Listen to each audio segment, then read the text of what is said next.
Hello and welcome to Console Christians, where we are discovering the biblical truths in today's video games. I'm Conrad, and the game that we are looking at today is Rhem 2.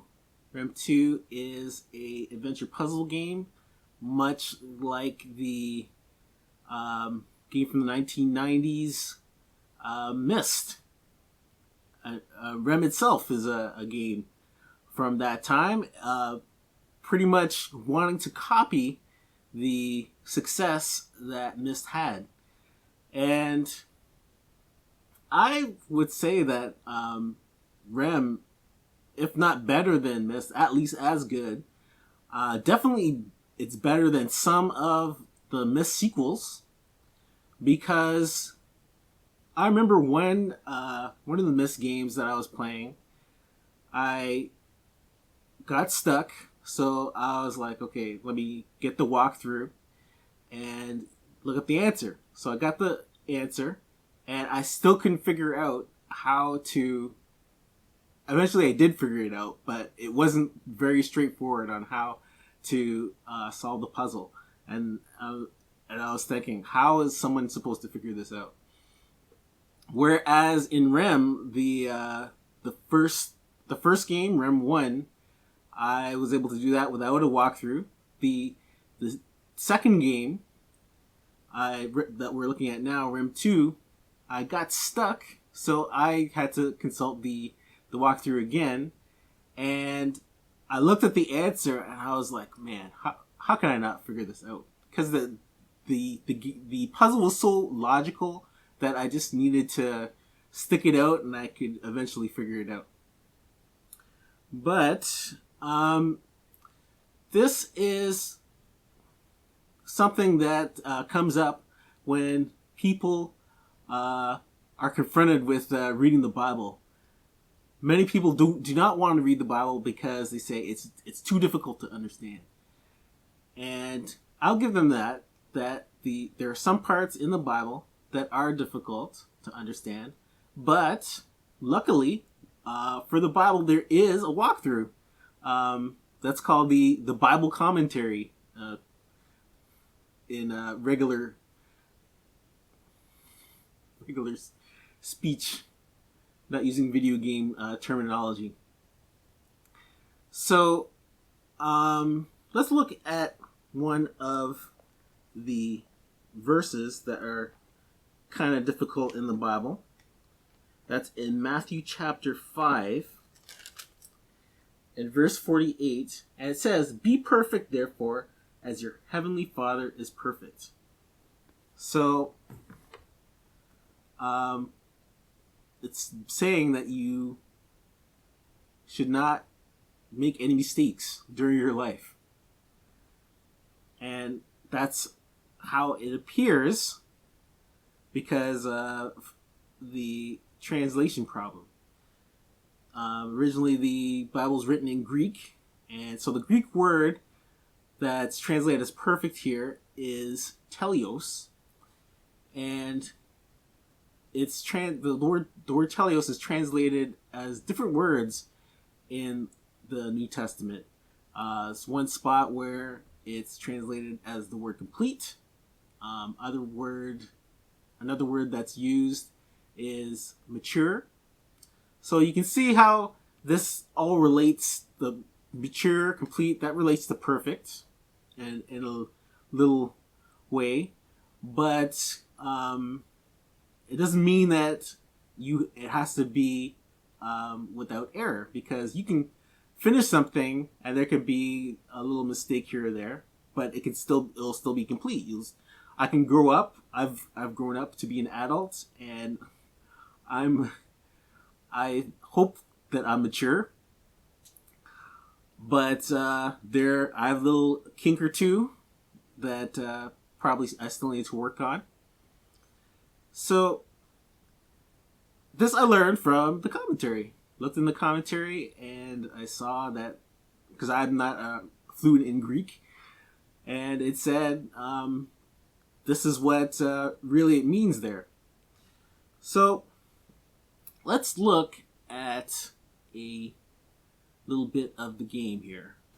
So, as you're walking along these different places, you'll see different clues like this one, which at the moment doesn't really mean anything. So you have to write it down and remember it for later. And you'll end up, in the case of that clue, there are 7 other clues that look similar that you have to jot down in your notebook for later, until eventually you will see where all these clues that you've been gathering up for the past few hours,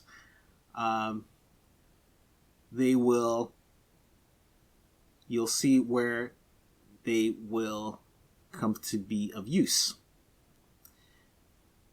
So there's those types of puzzles. There's also the other type of puzzle where you can take care of it and not really have to go very far. So that's going to be what we're going to look at here. So there's this door. You can't open it. I press the button, it doesn't open. But there's these wires. You see these green wires going somewhere. So that might just be the power that will open the door.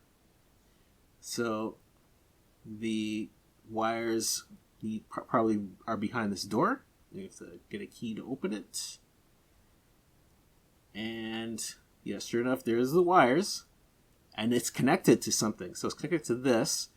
It's there's some symbols, funny symbols there at the bottom. But then at the top, they're all just circles. And this is the same thing for this one. And let's look around. And we need the key for this as well. And so it's the same thing. There's some circles at the top 3. You can turn the circles on and off for the top 3, but at the very bottom, there's some kind of different symbol that you can change. Oh, it looks like we have found the answer. If you look on the lights, there are 3 lights, which are circles, and then there's a different symbol under each light. And also, some of the lights are on and some of the lights are off. So now, let's go. So we found there was one symbol that was half a circle, and it had those 2 lights were on, and there was a full circle, and those lights were on, the left and right one. And there was a square, upside down triangle, and that had all the lights on, and this one has the square. So let's see if this works to open the door. And we press the button, and it opens. And we didn't have to go very far to do it. So, in the Bible, there are quite a few sections where you need to have some knowledge of other parts of the Bible. Like, you can't just read this section and then get everything that you can, everything that was intended to be learned just by reading this one chapter. So let's look in Hebrews chapter 11 and in verse 1, where it says, "Now faith is confidence in what we hope for and assurance about what we do not see. This is what the ancients were commended for." So you'll go through chapter 11 and you'll see that the ancients that they're talking about, they're going to list these people. And these are all people that were in the Old Testament. So let's look, let's skip down to chapter 17. It says, "By faith, Abraham, when God tested him, offered Isaac as a sacrifice. He who had embraced the promises was about to sacrifice his one and only son, even though God said to him, It is through Isaac that your offspring will be reckoned. And then at the end of that verse, there's a footnote. So I looked at my footnote, and it says, look at Genesis chapter 21, verse 12. So the book of Hebrews 11 is not intended to be just read on its own. You gotta read, you read chapter 11, but then you gotta go and you gotta refer back to Genesis chapter 21. And if you haven't read the Old Testament, you're not gonna know who these people are. They give you some description, like I just read about Abraham, why he was faithful. But there's once you get to the end, here in chapter verse 32, it says, "I do not have time to tell about Gideon, Barak, Samson, Jephthah, about David and Samuel and the prophets." So it just lists the people. It doesn't even give a description. You have to figure out on your own. That you have to go to the book of Judges to find out about Jephthah and Gideon. So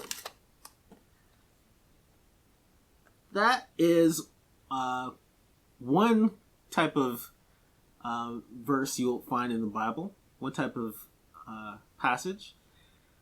But there are others where you can just read it and you can get everything you need right just from reading that passage.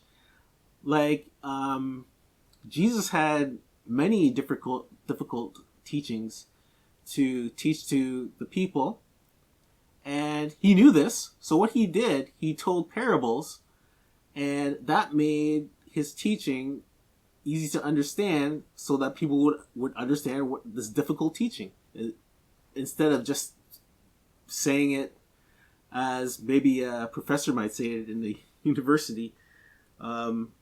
He said it in a way that people can understand. There's also, in the book of Proverbs, it's even more local. The